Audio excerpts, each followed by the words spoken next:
Bloomberg Audio Studios. Podcasts, radio, news. Good morning, I'm Nathan Hager. And I'm Karen Moscow. Here are the stories we're following today. We begin with news out of the nation's capital. The Senate has passed the long-awaited foreign aid bill. Bloomberg's Steve Potisk has the details from Washington. $95 billion in foreign aid to Ukraine, Israel, and Taiwan. The package includes 4 bills that passed the House over the weekend with bipartisan votes. The Senate vote was 79-18. It does include the divest bill for TikTok. Now, not included is the border package that Republicans have demanded for months. Senator Lindsey Graham says this one had to go. The fact that we did not get provisions for our border, in my view, doesn't mean we can't deal with the other problems the world faces. We actually have to. President Biden, in a statement shortly after the vote, said he planned to sign the legislation on Wednesday, quote, as soon as it reaches my desk. In Washington, Steve Potisk, Bloomberg Radio. All right, Steve, thank you. Now to the latest on the race for president. Fresh polling just crossing the Bloomberg terminal. Swing state voters are simply not convinced that the economy is improving under President Biden. Bloomberg's Amy Morris brings us the results of the latest Bloomberg News Morning Consult poll. The Real Clear Politics average of national polls shows Trump and Biden in a virtual tie in the popular vote. But across 7 battleground states in the Bloomberg News Morning Consult poll, Trump holds a 6-point lead. A majority of poll respondents see the economy worsening by the end of the year. And despite a resilient job market, only 23% said the employment rate would improve by year's end. More than 3/4 of poll respondents say the president is responsible for the current performance of the economy. The Biden campaign is counting on social issues, especially abortion, to help energize Democrats. And for the first time in the tracking poll, more than half of swing state voters say abortion is very important to their vote. In Washington, Amy Morris, Bloomberg Radio. All right, Amy, thank you. Now to the latest on the criminal hush money trial of Donald Trump. There will be no testimony today. Yesterday, a tabloid publisher testified that he pledged to be the former president's eyes and ears during his 2016 campaign. Details on that from Bloomberg Law host June Grosso in New York. The trial started with some heated arguments on Tuesday over whether Trump had violated the gag order preventing him from disparaging witnesses in the case. The judge called the defense attorney's arguments that it was political speech silly. Then David Pecker, the former publisher of the National Enquirer, retook the witness stand to testify about how he killed stories about Trump's extramarital affairs to boost his 2016 presidential campaign. Pecker will be back on the witness stand tomorrow. In New York, June Grosso, Bloomberg Radio. All right, June, thank you. Well, turning to the markets now, we are in the middle of a barrage of high-tech earnings, and shares of Tesla surging 10% this morning. The EV maker is accelerating the launch of less expensive cars in a bid to revive sagging demand. The news overshadowed a big shortfall in Tesla's first quarter earnings, sales, and margins. CEO Elon Musk said Tesla wants to start production of new, cheaper models this year. We've updated our future vehicle lineup to accelerate the launch of new models ahead of previously mentioned start of production in the second half of 2025. So we expect it to be more like the early 2025, if not late this year. These new vehicles, including more affordable models, will use aspects of the next generation platform, as well as aspects of our current platforms, and will be able to be produced on the same manufacturing lines as our current vehicle lineup. And Tesla CEO Elon Musk on the company's conference call, Tesla's automotive gross margin, a key measure of profitability, was 16.4% in the first quarter. That's smaller than expected and far from the 30% peak margin it reported at the start of 2022. Now we're also watching shares of Texas Instruments this morning, Karen. They are on the rise by more than 7%. The chipmaker delivered a bullish revenue forecast for the current quarter.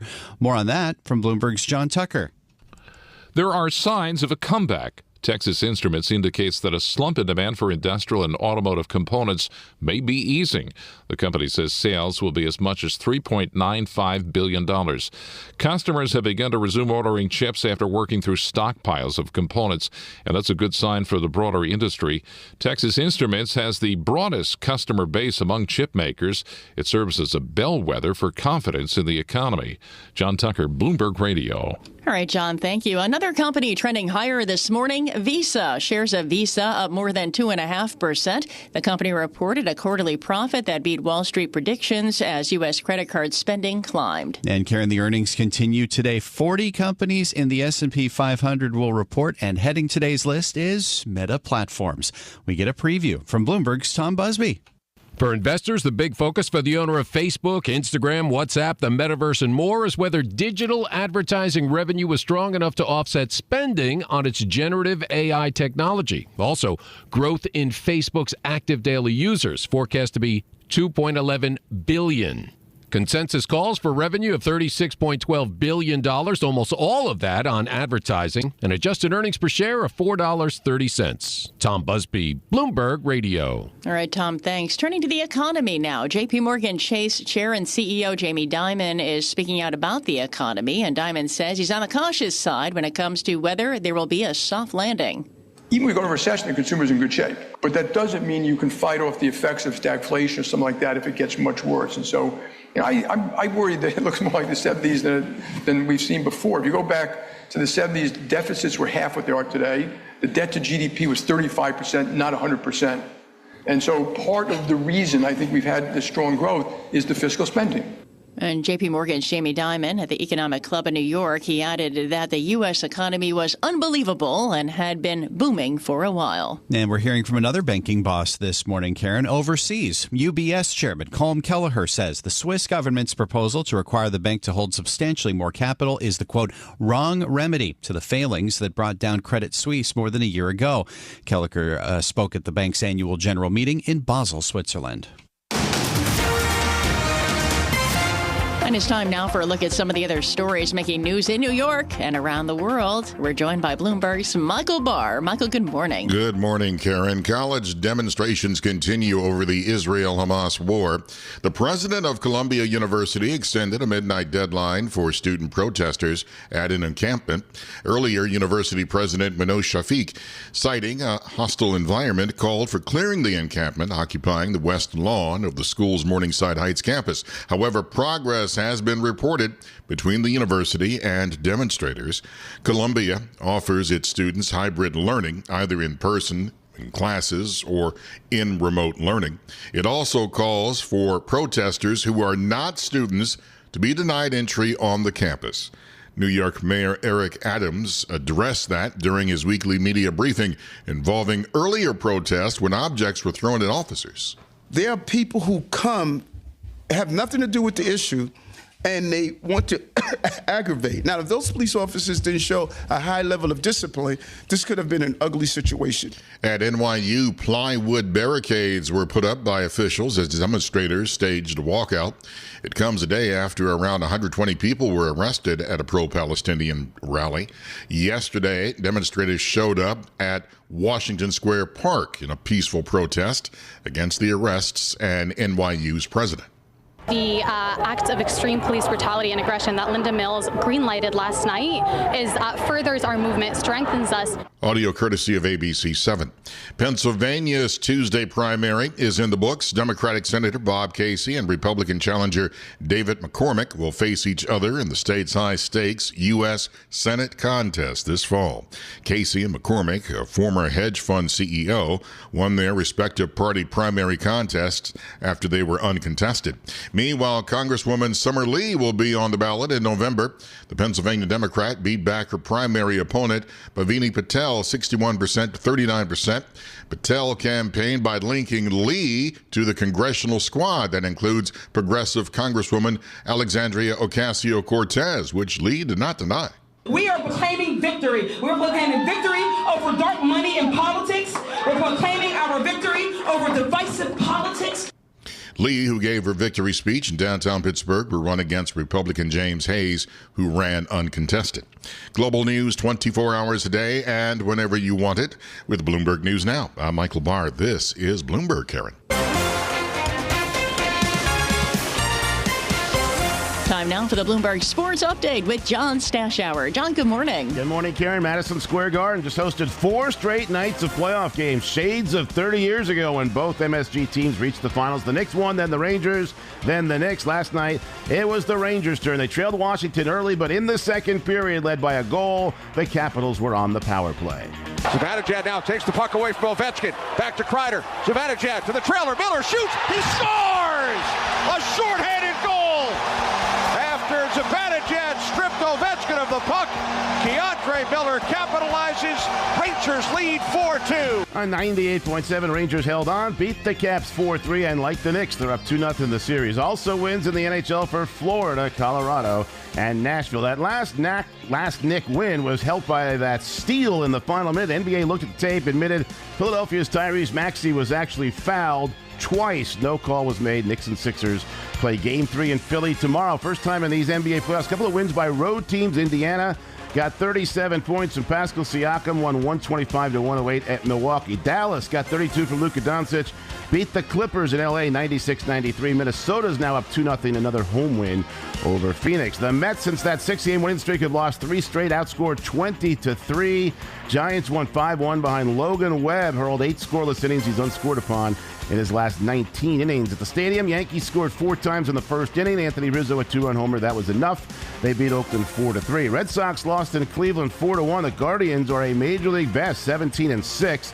The Astros, who have reached the LCS the last 7 years, are 7-17. Lost to the Cubs 7-2. Mike Tauchman, 2 homers for Chicago. Shohei Ohtani homered in Washington. It went 450 feet. Dodgers won 4-1.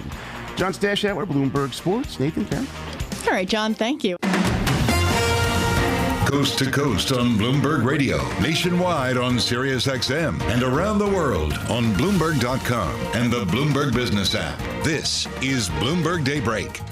Good morning. I'm Nathan Hager, and we are out now with the latest swing state poll results from Bloomberg News and Morning Consult on the 7 battlegrounds that could decide the November election between President Biden and former President Donald Trump. It suggests that any post-State of the Union bounce that the president may have enjoyed last month is all but gone now. For more, we are joined by the national politics reporter who wrote the story on this month's survey, Bloomberg's Gregory Cordy. Gregory, good morning. So we're back to where we started for President Biden. Is that what we're finding in this poll? Good morning. And yeah, I think that's pretty much where we are. President Biden is certainly no worse off than he was back in January, February, when he trailed former President Trump by about 6% percentage points or so across these 7 swing states that we're monitoring. But as you say, he got a little bit of a bounce after a State of the Union address. People were feeling a little bit better about the economy last month, but we've had a couple of pieces of bad economic news, particularly around inflation.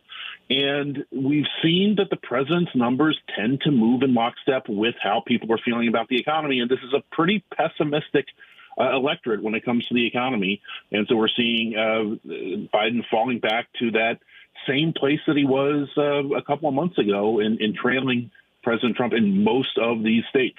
As we've found in polls in the past, the economy has been the overriding issue, though we have seen immigration bump up as well. What other issues are voters thinking about as far as we've found?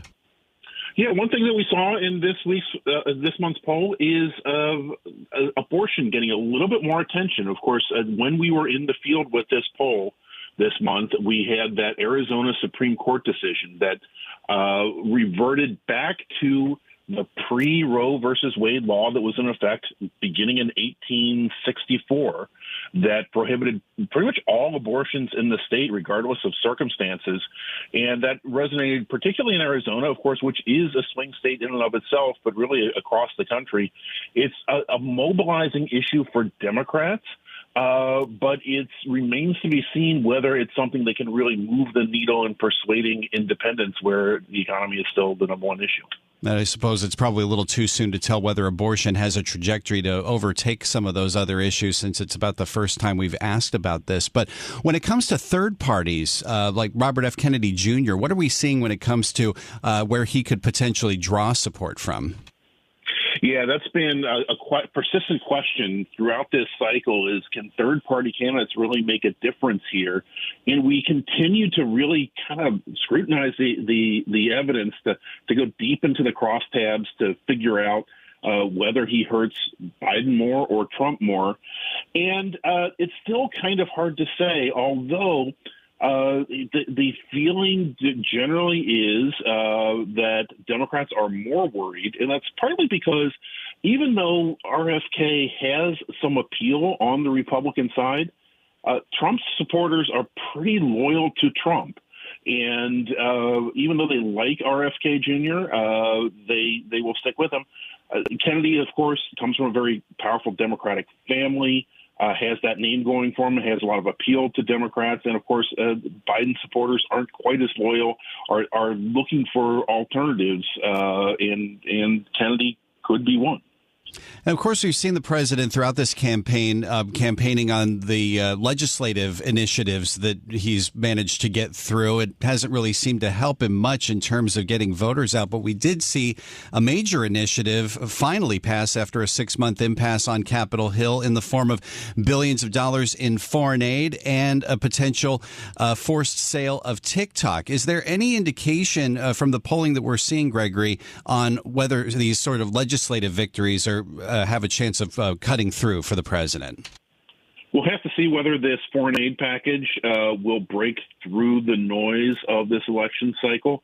But as you suggest, when we have polled on specific items of legislation the president's gotten accomplished, things like infrastructure, the Inflation Reduction Act, the CHIPS Act to build more semiconductors and increase manufacturing in the U.S., none of those particularly resonate with voters. Not a whole lot of awareness. Now, of course, this is what the president's campaign is going to be doing over the next 6 months, is to remind people of these accomplishments, to tell him what he's done on the economy, to give it time for those to take effect. The foreign aid vote, there are some splits in the electorate of whether even people want to pay for it. One of the things we saw in this poll was that support for Ukraine remains pretty strong, but we saw a 10-point decrease in support for aid to Israel this time. People are tiring of the Israel-Gaza war. They want it to end. They want a ceasefire. And so President Biden still has some difficulties navigating on the foreign affairs front. Really appreciate this, Gregory. Thanks so much for being with us. Bloomberg national politics reporter Gregory Cordy. We want to get more now on the earnings story of the morning from Tesla. The electric vehicle maker did come in well short of Wall Street estimates on earnings, sales, and margins, but CEO Elon Musk's promise of a faster shift to lower-priced cars seems to be giving investors quite a bit of assurance. And for more, we are joined by Bloomberg News global car czar, Craig Trudell. Craig, good morning. So this promise to speed up the timeline for newer models as soon as this year, this is something that a lot of investors had been concerned about when it comes to the staleness of the current Tesla lineup. Yeah, that's exactly right. I think, the market got really excited about this prospect of a $25,000 Tesla that, the company talked about maybe being ready in the second half of next year, late 2025, somewhere around there. There was all sorts of doubts about whether or not that plan was something that Tesla was going to stick to. And, even last night with all of the sort of reassurance that came out of that call, I think, it very much appears to be the case that plan is no longer, what Tesla is going to do.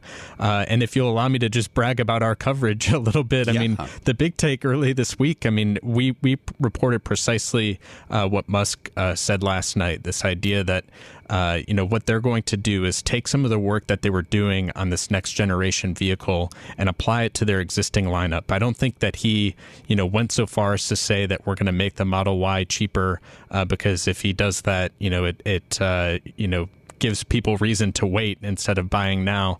But he gave every indication that that's precisely what they're going to do, as we reported earlier this week. But that's kind of the trajectory they're on in some respect, right? I mean, Elon Musk has been slashing prices left and right on the existing models. Does it matter that he wasn't necessarily specific on whether this low-cost idea is going to be the Model 2 or lower-priced versions of the existing lineup? it doesn't look like it'll matter for the day. I do wonder whether or not, it will matter eventually, because as you mentioned off the top, I mean, the earnings performance of this company really has deteriorated, and, revenue and earnings coming short of estimates. Also, I would just mention, more than $2.5 billion in negative free cash flow. That's the worst free cash flow reading that this company has had in its history. This is absolutely a company caught in a bind of, lower growth, and actually in the first quarter, a decline in vehicle sales. And so they need to find a solution to this, this spiral that they've been on of late of cutting price and, not getting vehicle sales growth out of it. And there is a sort of open question as to whether or not, this approach of getting cheaper vehicles to market faster, but seemingly doing so with the same lineup is going to be, the right way forward, and whether or not this will work out as planned. This is Bloomberg Daybreak Today, your morning brief on the stories making news from Wall Street to Washington and beyond. Look for us on your podcast feed at 6 a.m. Eastern each morning on Apple, Spotify, and anywhere else you get your podcasts. You can also listen live each morning starting at 5 a.m. Wall Street time on Bloomberg 1130 in New York, Bloomberg 99.1 in Washington, Bloomberg 106.1 in Boston, and Bloomberg 960 in San Francisco. Our flagship New York station is also available on your Amazon Alexa devices. Just say, Alexa, play Bloomberg 1130. Plus, listen coast to coast on the Bloomberg Business app, SiriusXM, the iHeartRadio app, and on Bloomberg.com. I'm Nathan Hager. And I'm Karen Moscow. Join us again tomorrow morning for all the news you need to start your day right here on Bloomberg Daybreak.